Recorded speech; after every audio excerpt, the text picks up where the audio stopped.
Hello, good morning, America. Good afternoon, Europe, Africa. Good evening, Asia and Australasia.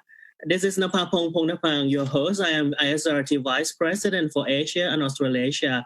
And today we have our ISRRT Facebook Live on the 5th series. And the topic of today is new normal in radiography education and training during COVID-19 pandemic. The reason why we have the topic for today is from the request from the audience, and we are very happy to have 4 radiography and radiological technology educators from around the world. We have 4 speakers for today, and I will introduce the first speaker first from Indonesia. Selamat malam, Indonesia. The first speaker is no one else other than our Indonesian Society of Radiography President, Dr. Sugiyanto. And tonight, based on Indonesia time, this evening, Dr. Sugiyanto will present his view as educator on this topic of new normal in radiography education and training during COVID-19 pandemic. Please welcome Dr. Sugiyanto. Thank you very much to all organizing committee, especially for Dr. Napapong Pongnapang, Vice President of ISRRT Asia Australia, as the host, and Dr. Yudthaphon as the panelist, and to all speakers, my colleagues from around the world. Thank you, ISRRT, for giving me an opportunity to share my thought and experience regarding new normal in radiography education and training during COVID-19 pandemic. Let me share the PowerPoint.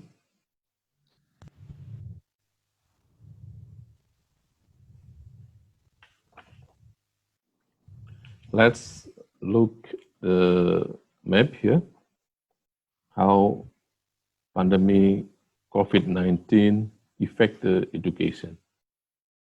We can see that the blue one is only a few countries are still open the school, and most countries the school are closed, whether locally or in the whole country.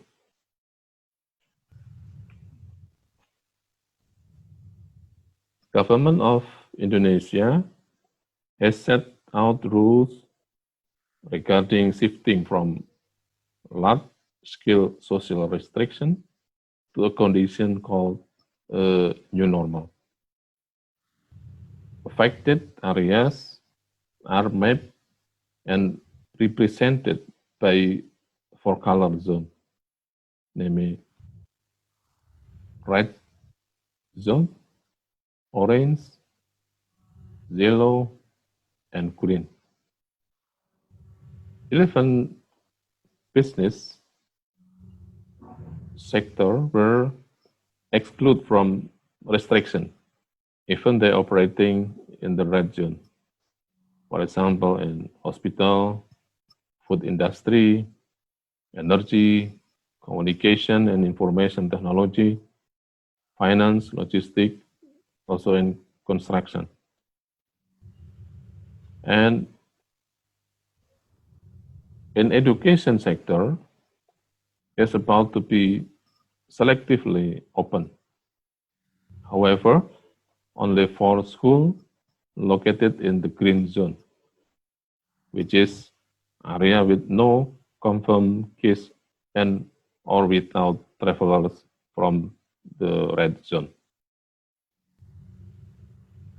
The main concern in education is health and safety of students, educators, families, and communities become the main issues in setting learning policies. Also in radiographers education in Indonesia, also affected by pandemic COVID-19. There is 32 education centers or school in Indonesia. The main policies for radiography school is not allowed student in campus, education process with online or blended learning. In certain conditions, students may have laboratory practice, should obey COVID-19 protocols. Permission from local government to open the school or campus, and also need adjustment for clinical practice or laboratory practice during pandemic COVID-19.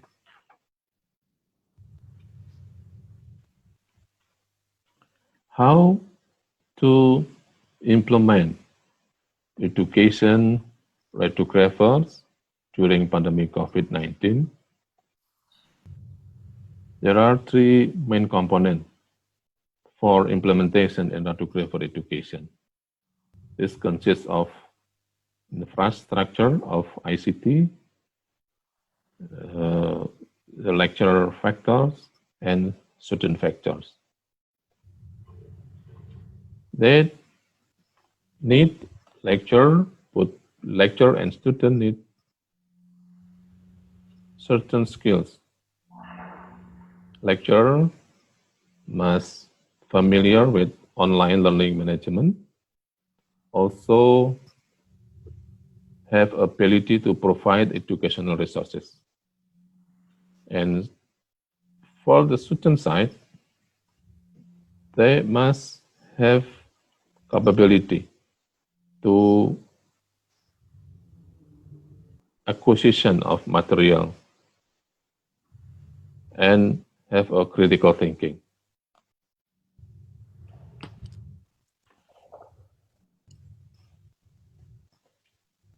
Ability to fully optimize ICT is a crucial skill for lecturer in online learning and teaching.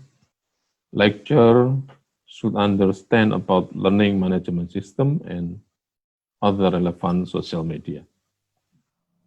In implementing online learning, lecturer should be able to identify 4 quadrants of learning.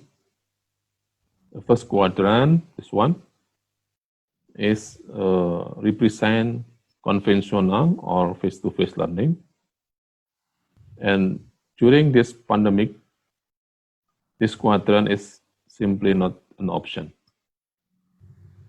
The second quadrant, third quadrant, and fourth quadrant are represent online learning. Upper quadrant means synchronous learning, whether online or offline, while lower quadrant means synchronous learning. Lecturer should consider carefully which quadrant more beneficial for learning. In this pandemic situation, I think they must shift from face-to-face learning to online learning.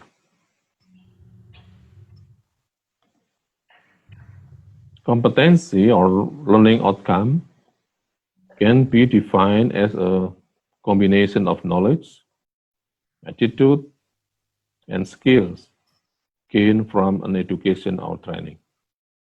For cognitive learning, we can fully online, which is the most common option in this COVID-19 pandemic. For practical, technical courses, which require extensive hands-on or practicum, will not opt for fully online delivery. Blended learning could arrange 10 to 30% of the session to be held online and 70 to 90% for direct face-to-face meeting in the class or laboratory. This type of blended learning serves better option for course delivery to ensure student achievement. However, Conventional classroom would risk you for infection as you interact closely with the others. Classical meeting require execution of strict health protocols for protection. We also provide a kind of online learning, online continuing professional development with webinar in many subjects in radiotherapy, ultrasound, conventional radiography. The webinar event with various topics, and there are held in last 2 months. And the next event are scheduled with another specialization topics for CT, interventional radiology, or MRI. Hopefully, the events could help our colleagues to keep study and improve their knowledge about the latest technology, although in this pandemic situation. I think all. Thank you very much. All right, thank you, Dr. Sugiyanto, for your very, very comprehensive talk. And I know that all Indonesian colleagues are very proud of you. And thank you so much for sharing this with us, radiographer friends from around the world.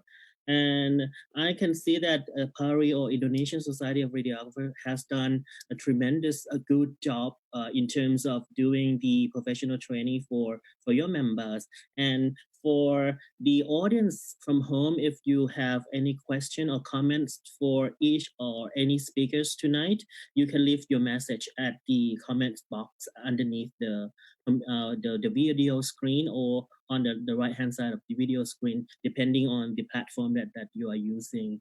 And we will come back for the Q&A session with all the speakers at the end of the program.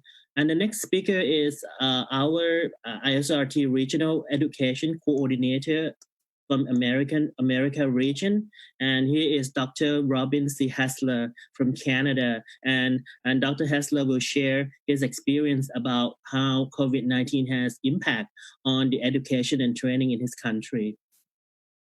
Hello, everyone. I would like to thank the organizers and the ISRRT organization for the honor of giving this short presentation.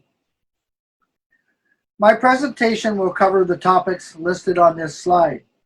My appreciation to Carrie Brew and Mark Given at the Canadian Association of Medical Radiation Technologists, or CAMRT for short, for their direct and indirect assistance in preparing this presentation. As this slide gives an overview of the size, the complexity, and diversity of Canada. Under Canada's Constitution, healthcare and education are the responsibilities of the 10 provinces and 3 territories, and for the most part, it is publicly funded. The provinces and territories have a lot of autonomy on how education and healthcare are delivered, and it varies even within jurisdictions. As this slide shows, we have 45 accredited programs in Canada which educate and train learners in the official disciplines of radiological technology, radiation therapy, nuclear medicine, and MRI. As provinces have autonomy for education, program length varies within a province and among them, from a 2-year diploma model to a 4-year diploma degree model. The territories are different, which I won't get into here as it is a whole different presentation. All programs are accredited through a national accrediting organization. All programs must teach to the national competencies established in the CAMRT's National Competency Profile. All program graduates must pass the CAMRT's National Competency Examination for their discipline in order to enter practice. This allows a graduate to practice anywhere in Canada without further examination. This slide lists the main impacts on faculty and clinical educators related to the COVID-19 crisis. Everyone was in uncharted waters. The challenges were enormous, but not insurmountable. It tested the creativity, improvisation, and adaptability qualities in all, including students. Educators realized that when they were stressed, they stressed the students, and the students being stressed impacted on the educators. So that was an issue that had to be tackled. The fact that normal workflow in hospitals decreased dramatically and lockdowns happened meant that clinical hands-on training was not possible, or it was severely limited, and educators had to deal creatively with that. The lack of PPE and changes of practice due to COVID-19 and the learners' welfare were also issues for educators, didactic and clinical, along with the question, how do we catch the learners up on their clinical practicum and keep them safe? The May national examination rate was coming up, and there were issues in some programs that the criteria had not been met yet. So what to do there? Another stressor. Adjustments had to be made and were done through good collaboration with CAMRT, who itself adapted to the situation. Many programs had and have limited resources, which, although it was a huge stressor, it was also a catalyst for innovative, creative thinking. What can you do with what you have was the question they asked themselves while trying to keep the focus as to required program outcomes.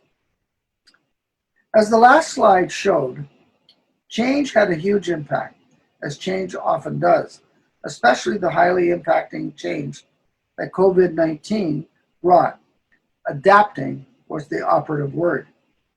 Educators and students had to adapt to the reduction and loss of clinical sites, which led to looking at augmenting clinical experience with simulation, the use of videos, animation, innovative PowerPoint use, and other teaching tools and strategies, as well as negotiating with clinical partners regarding providing clinical experience. Maximizing and leveraging existing resources when budgets would not allow purchasing new innovative technologies and teaching tools, or had the time to do so. Seeing what other health programs were doing within an educational institution, and thus maximizing interprofessional education and collaboration to see what could be adapted and adopted and co-used. This slide and the next one addresses the challenges educators faced in Canada, some of which I have already touched on in one way or another. This slide addressed the challenges internal to programs. The big challenge was dealing with fast-moving change, which often was a daily occurrence and very stressful and fatiguing for all.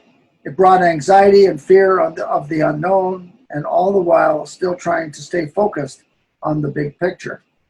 The graduation of a competent practitioner to provide high quality and safe patient-centered care. Internal to programs were and are the challenges of keeping faculty and learners safe, assessing resources they had not only within the program itself, but also within the institution that other programs may have, intellectually and material-wise. Rearranging program delivery sequence regarding the didactic teaching and the clinical teaching. Determining what viable technologies and teaching strategies can replace certain aspects of the clinical competency requirements, and transitioning to those such as online learning in an organized and planned manner. How to adjust program delivery so their learners would be able to write the national certification exam, and how to evaluate and validate the changes made. The main challenge in terms of looking externally is really about silos. Education programs in Canada tend to have a slight silo mentality in that they believe, generally, with well-established and set programs, that they have the expertise they need and do not really need to look outside the institution that much. The pandemic caused a shift to researching what more is out there, as they were in uncharted territory. We are in a global, connected world for the most part, so looking and interaction with other provincial and international jurisdictions needed to happen. Another major challenge was related to the CMRT's national certification examination and getting familiar with that. The CAMRT did a fabulous job in developing the online virtually proctored exam and briefing educators and students on that and setting up processes for those that missed the May exam due to the lack of clinical time. If you want to know more about that, then I recommend that you contact the CAMRT's Director of Education, Carrie Brew.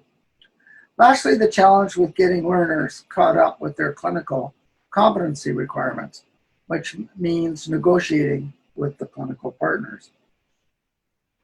So there have been a lot of lessons learned, with the key ones listed on this slide. Many I have addressed already during the presentation in one way or another. Programs still have to keep their integrity so that pedagogy should not give way to what seems to be the educational wave of the moment or panic, as it is easy to lose focus. Blended learning, simulation, and other teaching strategies have their place, but in the end, nothing replaces yet their interaction of learners with real patients. These tools and strategies can provide a better prepared and more confident learner when they go to their clinical settings, which saves time and makes the learner more effective with less strain on the clinical site. Learners are very adaptable. They want more experiences such as simulation, and they embrace it. IPE and IPC are sound doctrines that work and need to be utilized more. The assessment process is essential in terms of validating the changes made. That communications were not optimum as thought, internally or externally, and need to be more effective and transparent. The experiences of SARS was a great reference to build on. And as mentioned before, the virtual proctored CAMRT national exam was a success to build on. That ends my presentation. Thank you again to the ISRRT for inviting me to give this short presentation on the new norm. All right. Thank you, Robin, for your very comprehensive talk. I noted down a lot of keywords about what you have shared with us. That's, for example, clinical hands-on that has been changed, and also change in the a lot of things like simulation, and the teacher has to try with the animated PowerPoint. We will come back to you with this from the question that the audience has placed on the comment box. Let's move to another region that we have. We have one more speaker from South Africa, and she is the ISRRT Regional Coordinator for Education. Also, we have 4 educators from around the world, plus our direction educator, Dr. Yudthaphon tonight. And also Hesta Friedrich-Nel, she's from South Africa. She will share also her experience as an educator in South Africa. Good morning, America and Canada. Good afternoon, Europe and Africa. Good evening, Asia and Australia. Thank you for the kind invitation to share experiences on how COVID-19 influenced radiography education and training. I share personal experiences as well as those from a few colleagues in South Africa who generously shared their feedback with me. To provide a context, I offer a brief overview of radiography education and training in South Africa. I'm also aware that the same education model is used in several of the Africa member countries, such as Ghana, Tanzania, Kenya, and Nigeria. That is, a 4-year bachelor or Bachelor of Science degree that is in South Africa offered by 4 universities of technology, 2 traditional universities and 2 comprehensive universities.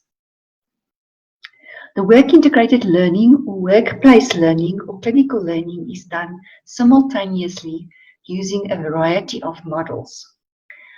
In South Africa, the accrediting body is the Professional Board for Radiography and Clinical Technology, which is part of the Health Professions Council of South Africa. I remember that stories always begin with once upon a time. Somehow, I think that I will wake up and realize that COVID-19 was just a story and part of a bad dream. So I named this story Lessons from the Unknown. So once upon a time, in 2020, there was a university where the radiography students enjoyed face-to-face learning. Masks, physical distancing and PPE were not part of their routines. And then there was COVID-19, and with this, the unknown knocked at our door. May I remind you that in 1895, Wilhelm Conrad Röntgen explored the unknown, and do you remember, he discovered X-rays. So perhaps we will discover great lessons from the current unknown. Both our students and us were initially overwhelmed. We were unprepared and surprised, and perhaps we also experienced anxiety. Soon we realized that creativity and innovation is required to adapt to the working from home as we created new daily routines and working spaces. The reality was that we had to rework and adjust learning material to accommodate student learning, being mindful of the availability of student data, student devices, load shedding and other challenges. Many of our students do not have electricity while at home. They also live in spaces with the extended families without their own spaces for study. To adapt to the new normal, we had to compile daily work schedules and to-do lists. We had to take time out when the going gets tough to maintain a work-life balance, because traveling to and from work to unwind no longer exists. We had to redesign learning, first for the online environment and now for the phased-in on-campus learning. Groups must be smaller, so the work must be repeated 4 or 5 times, and not only for 1 or 2 groups. As educators, we had to consider flexibility. Our students operate with late night data packages. There is no question that it is time consuming to manage remote online teaching and learning. As I previously mentioned, we had to consider challenges such as connectivity, being data-wise, and how to manage online assessment, as well as the possibility of our students cheating. The situation once again emphasized the uneven and unequal spaces and societies. Some students do not have electricity, devices, and/or spaces to study. Luckily, our university supplied the students with solar power packs. However, we all agree, blended learning is the future. Emergency remote learning has definite advantages. All of us learned new skills to manage the online environment. Even our students learned to make plans to continue their learning. We managed to redesign theoretical learning, but the question remains, how do we effectively teach clinical skills in the online environment? We do not have the time or the opportunity to prepare our students or to equip a simulated environment, and video recordings are very data intensive. A valid question is thus, what will be the possible impact on patient-centered care and students' clinical skills? There are many more unanswered questions. SORSA was proactive and responded earlier this year with 2 publications in the South African Radiographer, volume 58 in number 1 in May 2020. There is an editorial by Leonie Munro, Do We Have a Roadmap for After the Pandemic? And in the same issue, an article authored by Rian van der Venter, Rethinking Radiography Education Amidst the Coronavirus Pandemic. I invite you to an interesting read by visiting www.sir.org. We have not yet seen the end of the pandemic in Africa and South Africa. Positive cases in South Africa increase every day. Once upon a time, we enjoyed face-to-face learning. We could see and appreciate the faces behind the masks and the PPE. The new normal in radiography education and training is so different, loaded with challenges that need new thinking every day. But we need to explore and use platforms such as this one to share lessons and success stories so that we can create a new normal in radiography education and training that we all can be proud of. Because Röntgen taught us, inside every challenge is an opportunity. I thank the ISRRT, SORSA, and colleagues who generously shared their information, as well as participants and viewers. Thank you very much.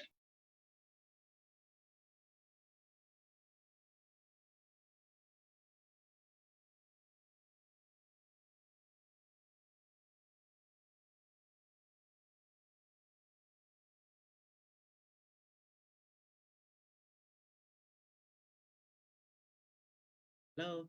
Sorry for the technical difficulty. Thank you, Hesta, for your sharing about the situation in your country regarding the education and training of your university system in South Africa. We will come back to you with the question from the audience. For the audience from around the world, I know that you are watching us right now, and if you have any questions or comment, please leave your question or comment on the box below the video showing on your screen, or sometimes it's going to be on the right hand side depending on the system. And we have the last speaker for today. He is also the lecturer at Cardiff University in Wales in United Kingdom, and Gareth Thomas will share with us his experience from the UK perspective. Please welcome Gareth Thomas. Hello, good morning, good afternoon, good evening, wherever you are in the world. I'm Gareth Thomas and I'm a lecturer in diagnostic radiography for the School of Healthcare Sciences here at Cardiff University. I'm also the international representative for the Society and College of Radiographers, United Kingdom. Cardiff is the capital city of Wales, and here is Wales, situated within the United Kingdom. Okay. We have our own government, separate from the United Kingdom, where matters concerning health and education policy are governed by ourselves.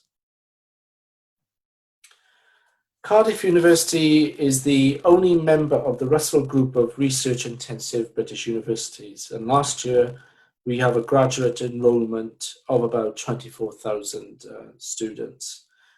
For our diagnostic radiography program, we currently have approximately 93, we take 93 to 97 students per annum. Some academic facilities are centred around Cathays Park, here the main campus in the city centre, central Cardiff. The Heath Park campus, the health campus, is the home for our School of Medicine and Dentistry and the School of Healthcare Sciences. The School of Healthcare Sciences houses the following subjects and is the base for all academic learning here at the University Hospital of Wales. So, Cases of COVID-19 were becoming apparent in the United Kingdom. Our Prime Minister made an announcement that would have had serious ramifications to the delivery of our teaching. The senior management team reacted very quickly and to ensure staff and students remained safe. And in doing so, our method of teaching became an online force. I'm sure you can imagine this was a strange time for us all personally, and also our roles as educators. Within days, the situation was soon changing, and there was a sudden withdrawal and cancellation of all clinical placements. Safety was still paramount, and we ensured this was a priority. Unfortunately, the majority of our students had completed their final year clinical assessments, so they could get on the register to help out with the effort with the rising number of cases. Again, within 3 or 4 days, the 23rd of March, suddenly we were delved into a university remote learning approach. But we had one aim. Our one aim was to ensure business continuity as best as practically possible. And Cardiff University were quick to ensure that both staff and students may be worried, anxious or concerned about COVID-19 and the impact of remote working have on our well-being. Therefore, the university created a very mind matter support program. We also had an employee assistance program for equipment to be delivered to our homes to carry out our job. And also we were made aware and we were ensuring that we were continuing to uplift our level of pastoral care to our students.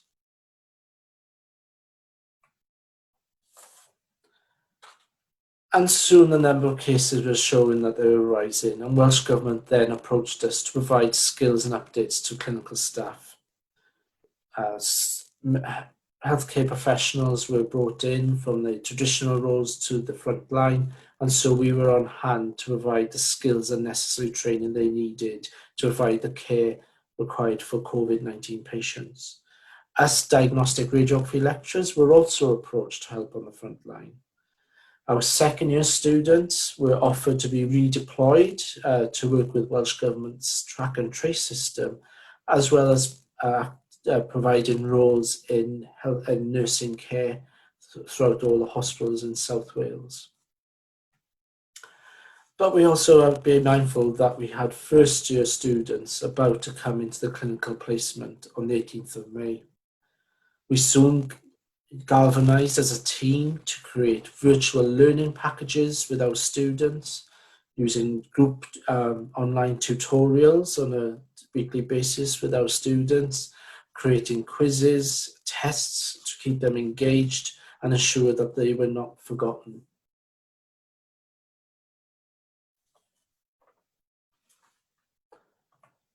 We are also conscious that clinical teaching is an essential component in the formation of a student's professional identity. Students rely on teaching, role modelling as they develop their communication skills. But through history, I'm sure students have all come to the front line when we've had situations with natural disasters. However, COVID-19 is different. COVID-19 is our concern that students could transmit the virus or contract the disease. Also concerning was our lack of testing, as well as the cancellation of radiological procedures due to radiology departments prioritising work at this time. Also the lack of personal protective equipment for students.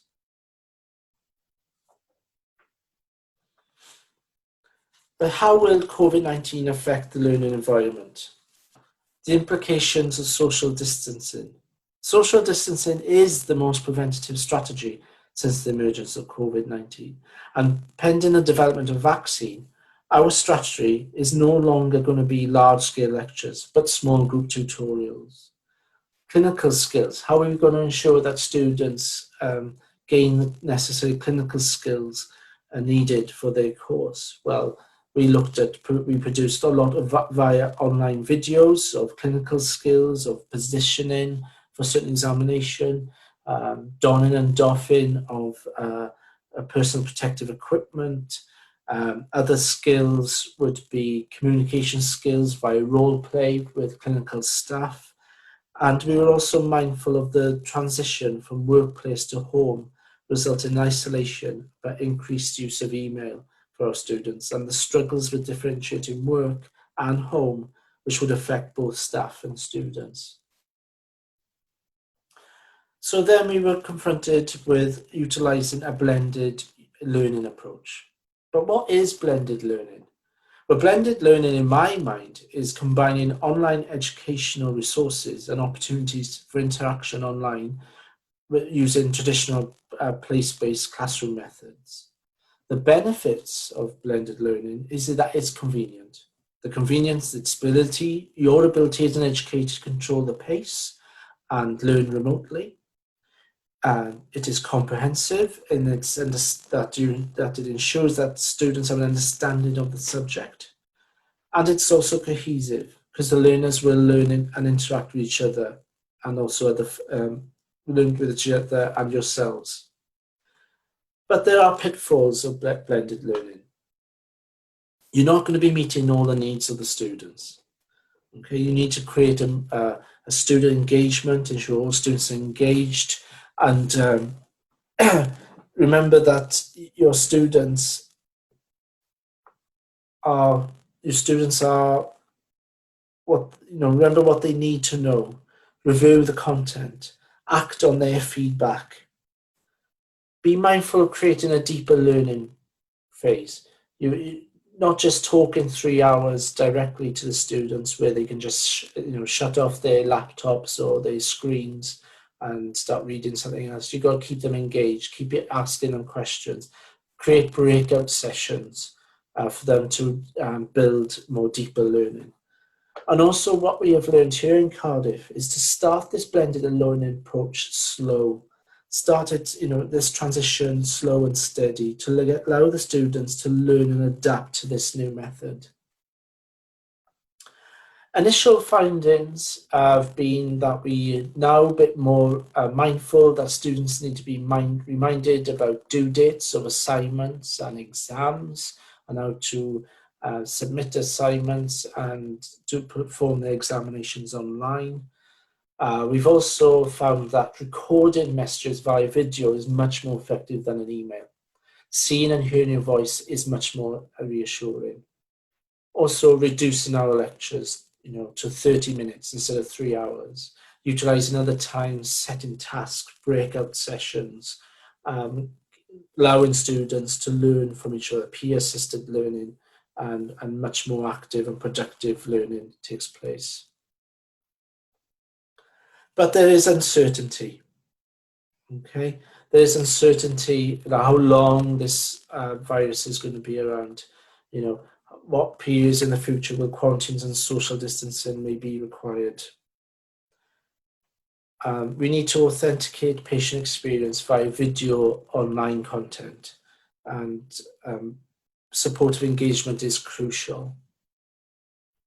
Okay, we've also now had to defer clinical placements where to make up the deficit for the mandatory clinical hours. So you will find that, or we have found that we've now had to place students in together, second year and first year students together to make up that clinical time next year, and the impact of that what impact that may produce.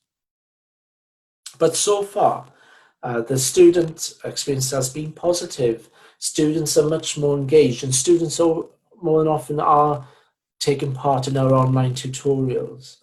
The feedback from our students has been very positive, and appreciate the work and how much the team have come together to make the students feel appreciated. We feel that the importance of setting work for each week and setting students' work and feeding it back to an online platform, again encouraging that deeper learning.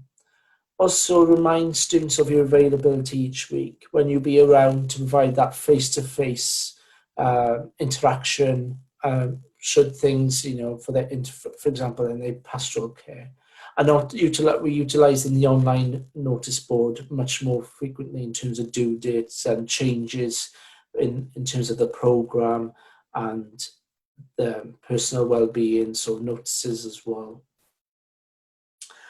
But in conclusion, we're all learning from this, both students and academics. The academic community coming together, producing a scholarly approach and practical solutions to be implemented. Planning and preparation is paramount for the dissemination. How are you going to construct your lessons, your online lectures to ensure that deep learning occurs? But also it's a time when both students and educators, we're all learning together through this. We're both contributing and analysing the effects of current changes to be learned and apply these principles and practices. And also lastly, it is a seminal moment for all healthcare professionals, not just radiography. We can all learn from each other through this. Thank you.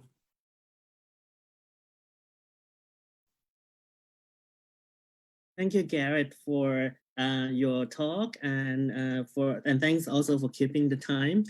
I think now it's time for Q&A.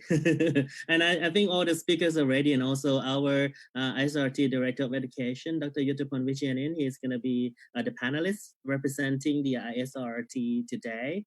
I have recorded some questions from the audience. I got like 4 questions at the moment.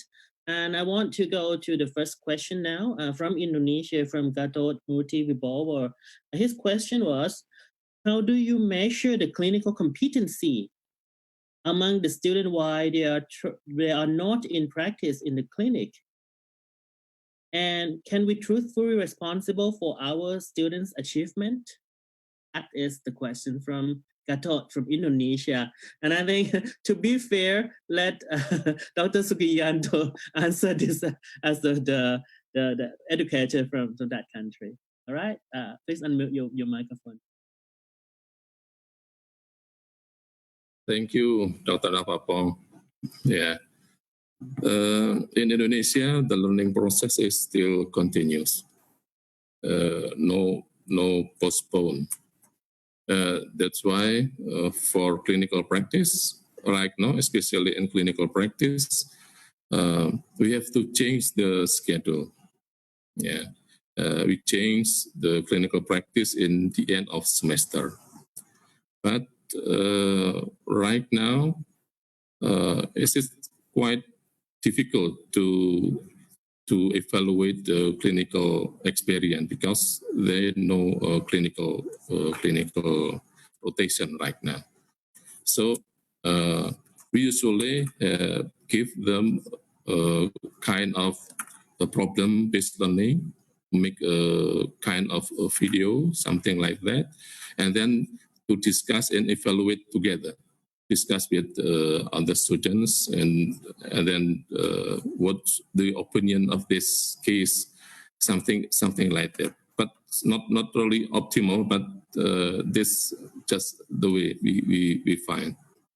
And in Indonesia, if they have a clinical laboratory or clinical practice, if they must use a simulated patient, we must have a strict protocol for health protocol.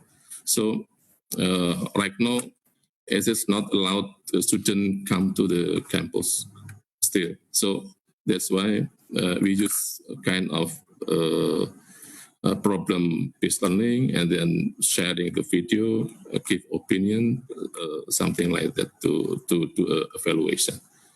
That's all, Napapong. Thank you. I think this is truly a challenge for us as educators worldwide, and for Indonesian experience. I think we are grateful to hear what you say, and we are on the same boat. I think. Let's hear from Canada also. Robin, the question I repeat again: how do you measure the clinical competency of your student? Because now they can't really go out for clinical placement. Well, it's a very good question, and I think everyone is trying to figure it out. Really, that's what it comes down to. It all comes back to what's the relationship between the clinical partners and the educational institute. One of the challenges and a stressor is trying to figure out, okay, which tools work and which tools don't, and then how to assess. Because I don't think anyone really has an idea of what the best assessment process is in regards to trying to figure out, does this really make a person competent or not? The best guess is that what people are trying to do with various tools and strategies, which are non-clinical, is to say, okay, how well prepared can I get that student to go into the clinical setting and give them the confidence and give them at least enough education and training that they're able to interact with the patient more successfully, which is good for the clinical side, as I mentioned in the talk, in regards to more efficiencies within the department, particularly when they're trying to push patients through like an assembly line. So people are still trying to figure it out. I do agree with you. Even at my place, my university, we have a wide variety of ways to measure the competency of our student, but it's so difficult, especially in some of the area that are limited access to the patient, and then from now we don't really have the access at all. All right. And I think we go to the next person. Hester, what do you think about this? How do you measure the competency of your student when you can't really have them 100% participate in the clinical placement? Thank you very much. I believe if we had the answer, we did not have this platform today. But saying so, in South Africa, we were very fortunate that both the Minister of Higher Education and the Minister of Health realized the cry from the universities to say that, we have a challenge. We can focus on theoretical learning while we are on lockdown. And as they relaxed the lockdown measures, they allowed students who need the clinical environment to return to campus. And so what we are doing now at our university specifically is that, yes, students are split in groups. So some students may go in clinical practice where we can now help them to upskill them. And also we are using campus facility to do objective structured clinical assessment with students so that we can at least help them to update their clinical skills. So we do rely a lot on the simulated environment, but we can also use the real environment for now. Then the last thing is we also focus a lot on the students who need to exit this year. So our academic year only ends at the end of the year, so we are lucky we still have a couple of months to help those students to get well prepared for their real world. Thank you.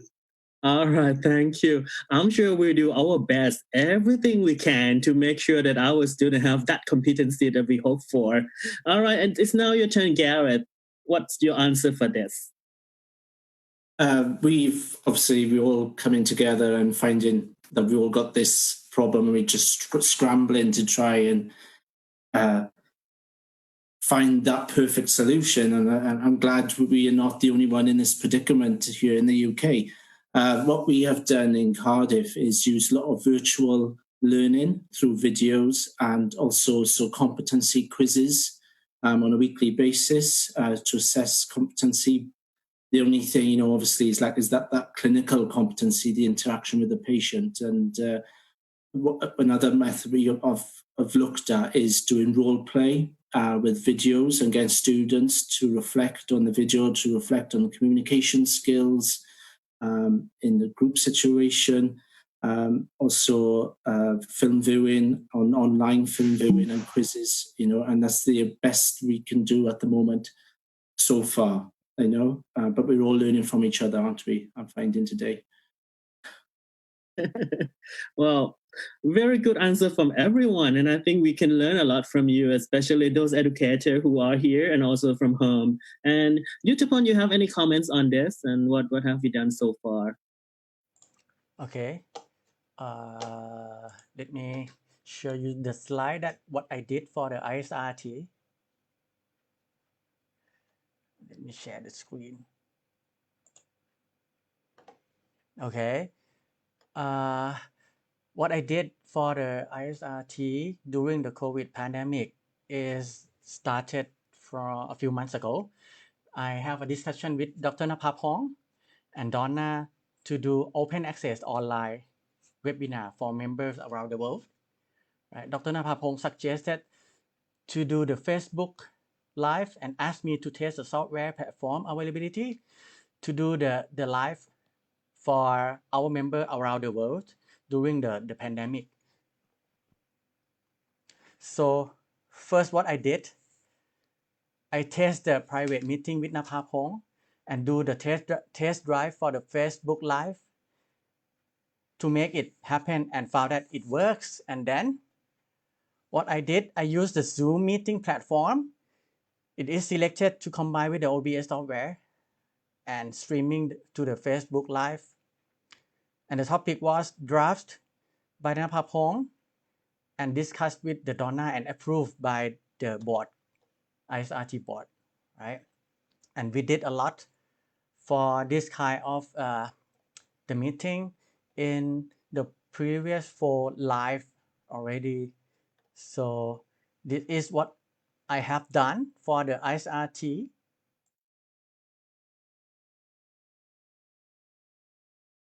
All right. And I think in this aspect of education and training, it's not limited only on our students. It also applies to our colleagues also around the world that professional society needs to provide us the continuing education platform. And this is what ISRRT is doing.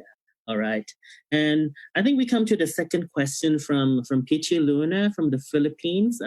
What she asked was, to all dear speakers, what do you think will be the greatest impact of the COVID-19 to the quality of learning of the radiography students and the effect of the new normal learning methods that education institutions in your country have made and observed?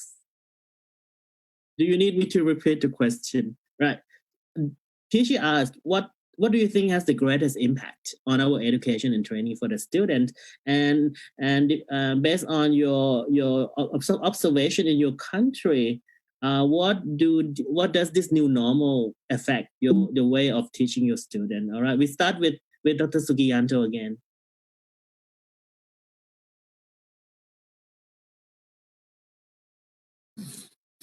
Thank you very much, Dr. Napapong. I think the greatest impact in our country that the student right now must learn how to learn online. This is, I think, blessing of the pandemic COVID. I think it's quite difficult to force the educator and student to do the learning from online, but because of this pandemic COVID-19, they must study online. This is the greatest impact. So I think the institution must provide the good infrastructure of IT. Yeah. Also must provide the online management system, all online learning system, and for the teachers must also learn how to deliver the subject in online learning. And the other side, this is need creativity both for students and teachers to how to make a good success for the student.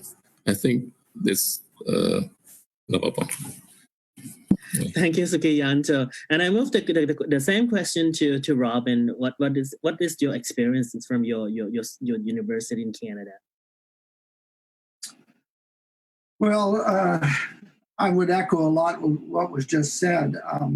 I think what has happened is a refocus on the fact that the the student, the learner, is actually the center of what everyone should be doing, and what best experiences can we give those individuals.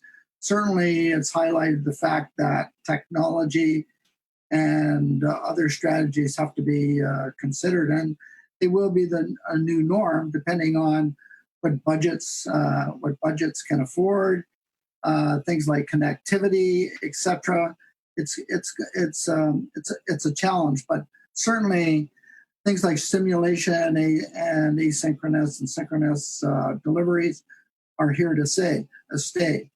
So the lesson is how do we, here in Canada, how do we manage that? How do we share that across the country from program to program? Because programs are different depending on the province. So I can't really say much more than what our last speaker said in terms of echoing the what I think is going to be the future, which is going to be more technology, but it has to be intelligently developed and planned and delivered. Thank you so much. And let's move this question to Hesta. Are you still with us, Hesta?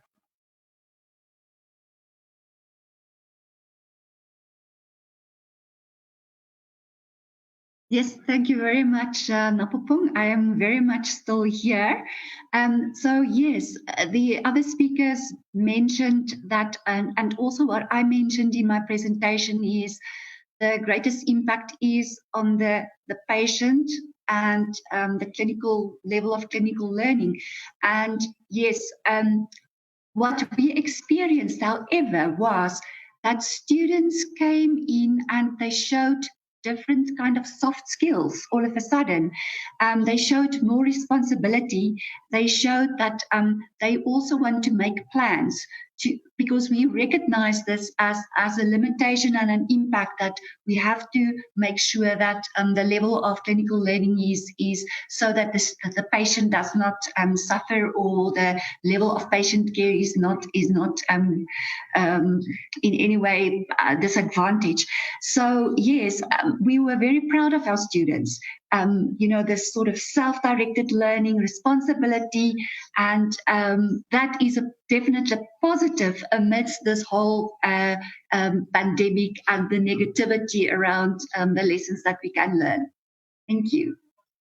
Thank you. Well, that means we have to adjust ourselves a lot also. I saw our colleague at home in my university, those senior professors, they have to come back and learn how to manage the computer software and how to do Zoom and how to do WebEx meeting and so on. It's quite a big challenge for us, but not only for us, for our students too.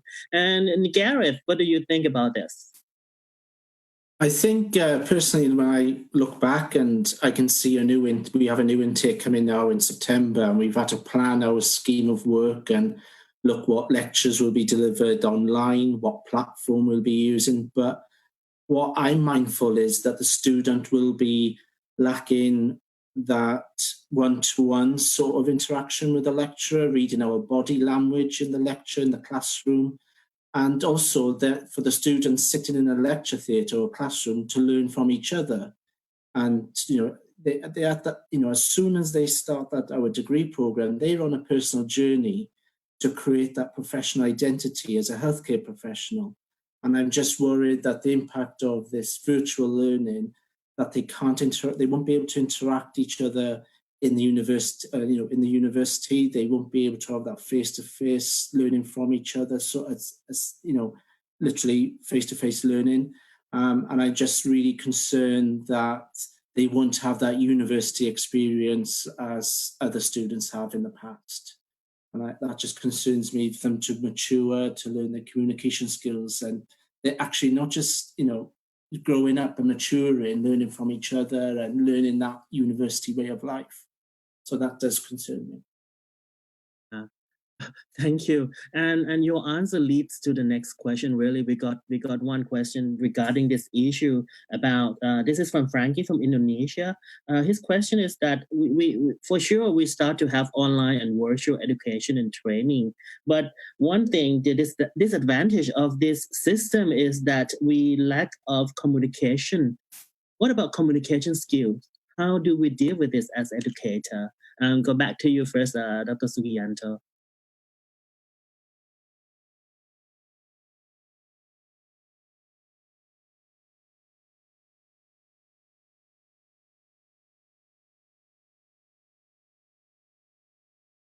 Thank you. Yeah, it's quite difficult to measure the communication skill if they don't have a clinical experience in hospital. But we can provide a kind of asynchronous learning. That means that we have same time, the same date, and then discuss what we learn, assignment, something like that, and then discuss the assignment. So this is not really what we hope, but I think this is just help to support how to measure the communication between patient and a student. I think it's quite difficult, Napapong, to measure how the student and patient have a communication. Yes. Thank you. And I think we as a teacher, we are still in the process of learning on how to deal with this, you think, right? And also, what do you think about this, Robin? What's your experience about this? But we know that there's still a lack of communication skill for sure, because they can't meet, they can't interact. How do you manage this? Yes, I touched on that in my presentation, actually. That was one of the things that was revealed across the country, that communications had come to the forefront as really needing to be reinforced, and that communications, although it was thought to be effective before because of the different types of learning and the non-socialization of the students because they were in isolation, etc., highlighted the fact that effective communications was a really a new need to look at, and it needs to be reinforced, even to the point where in some cases that effective communications, that's effective listening, effective speaking, effective writing, etc., needs to be reinforced within the curriculum, and students taught better how to do that. But also that communication factor comes up between programs and the clinical partners too, as to how you interact with them. And then how does the student who has gone through these new learning modalities, electronic, etc., how do the clinical educators that are in the clinical settings and those that are helping the students out, what kind of interactions now have to occur between them, because they've got a different way of learning things now, and they've learned different ways. So they're going to communicate with those on the clinical site in a different way. So that whole communication package needs to be reinforced. This is very interesting. I think we can have another episode on this effective communication in radiography practice, because from the student to us, and also to the colleague that is practiced in the clinical environment at the moment, right?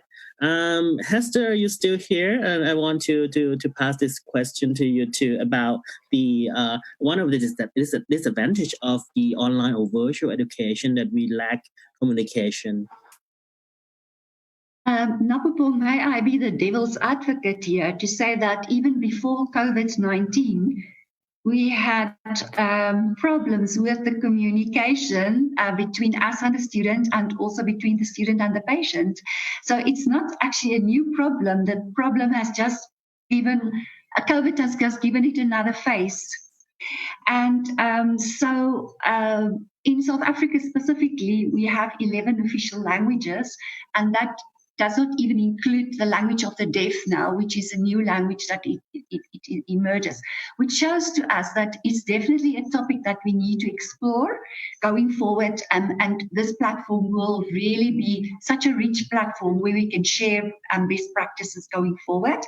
So our advantage is that our students are very comfortable using different kind of technologies, but it is something that we will have to keep on working on solutions. And unfortunately, as today, I cannot say what is the best solution, but it gives us more freedom to explore this for the future. Thank you.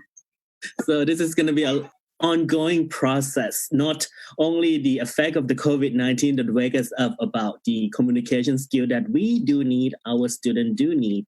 And Gareth, what do you think? I heard you talk about this already, but you may have something to add on this.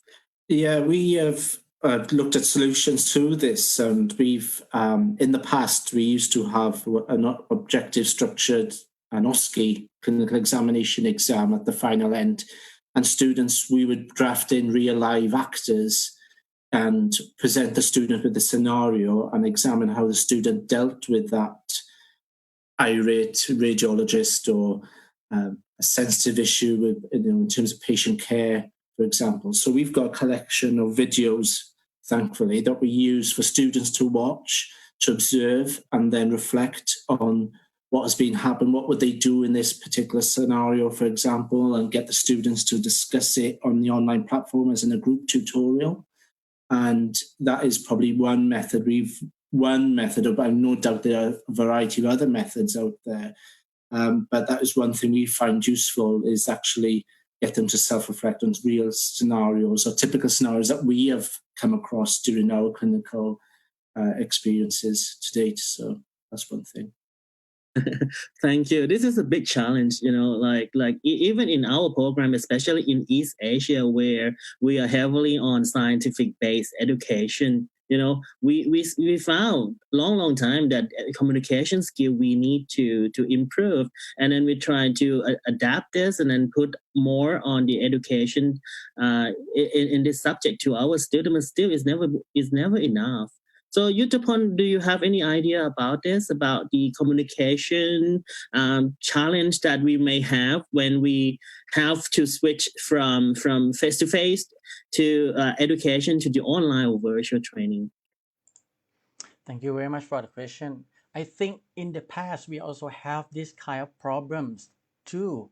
But luckily, our programs redesign the curriculum to have before the student go to the clinical practice, we have and small group exams, and we give the random question to the student for the scenarios that they need to do the role play to handle the communication between patient, between the staff or colleague before they actually go to the clinical practice. And then before the COVID, after the student has the clinical practice, they come back and we have the comprehensive exam to check like pre-test, post-test.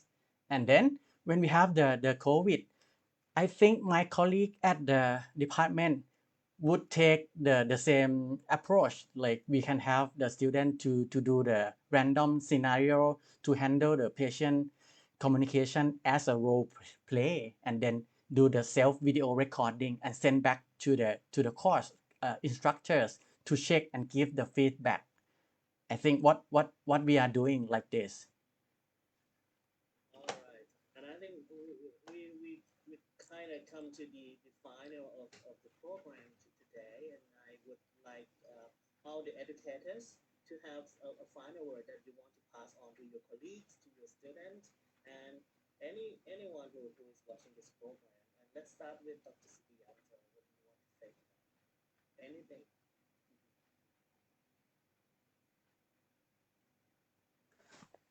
Thank you very much for Dr. Napapong, Newman, Yudthaphon, and all speakers. Yes, yeah, and also our friends from Indonesia. Keep fighting and stay safe and healthy for you all. That's all. Thank you, thank you. And next we go to Robin. Well, to all educators out there, you have a huge challenge and stressor to cope with our COVID-19 new normal, as they call it. What I would just leave with this message is that just remember simulation and all these electronic strategies and tools are great, but nothing replaces hands-on clinical education. And the better the student is prepared to do that, as is mentioned in all the talks and the dialogue here, the better the patient will receive good quality and timely care. Thank you. And now it's your turn, Hesta. Thank you, Napapong. First, may I just applaud both you and Yudthaphon for this creative initiative, because it is for me a reflection of what we need to do: remain flexible, be resilient, be open-minded, learn as much as we can from each other, share lessons, and this aspect of keep on learning will just help us to become better and better. So good luck to everybody around the world, and also applauding our students for being willing to learn also in this uncertain environment. Thank you. Thank you. And now it's your turn, Gareth. I'm not sure I could beat Hesta's message there, but I applaud. Thank you for the ISRRT for bringing us educators all together. And it seems there's a common message. We've all got a common situation or problem to deal with here, and we've opened that pot and all come up with all different solutions. So we're not all we're all in the same boat, so to speak. I also want to applaud the educators who are dealing with this in a very constructive manner and doing the best for our future radiographers around the world. And lastly, I probably want to thank all those radiographers around the world that are on the front line dealing with these very ill patients and this pandemic, and thank them for their professionalism and their hard work and dealing under these extreme pressures. So thank you very much. And now it's your turn, the ISRRT Director of Education, Dr. Yudthaphon. Thank you very much. I think as an ISRRT Director of Education, I think we with Napapong,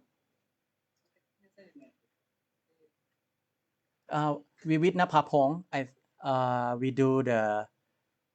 Can you hear me? Okay. As a Director of Education, I think we plan a lot of webinars throughout the year. So please stay tuned and then subscribe or add friend with the ISRRT Facebook. And then I recommend you to follow ISRRT page on the Facebook so you get the latest update for the education.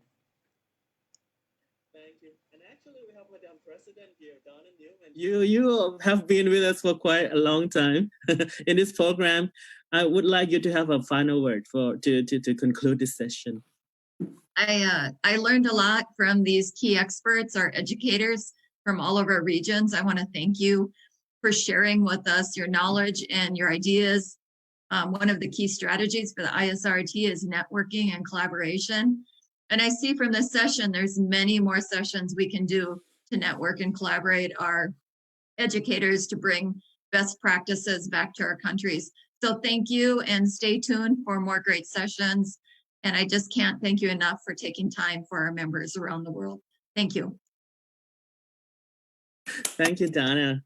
And I would like to have a round of applause for our four speakers and also panelists from ISRRT. Thank you, Dr. Sugiyanto, Thank Dr. you. Robin Hesler, Hesta, and also Gareth Thomas. And for you from around the world, if you have any comments or what you want us to have on this Facebook Live, you can leave a message to us and I will try our best to accommodate your need. And again, thank you so much. Have a good day, a good evening, and goodbye.